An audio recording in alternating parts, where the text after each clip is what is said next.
The girl who understood the sound of night.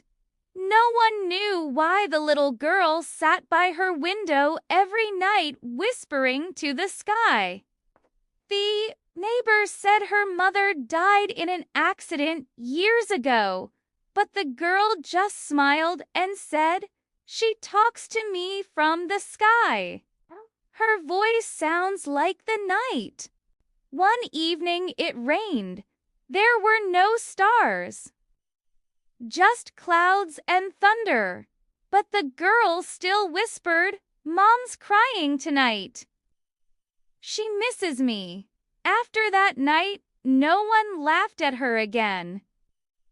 When it rained, people would stop and look up at the sky and listen, because they could hear it too now.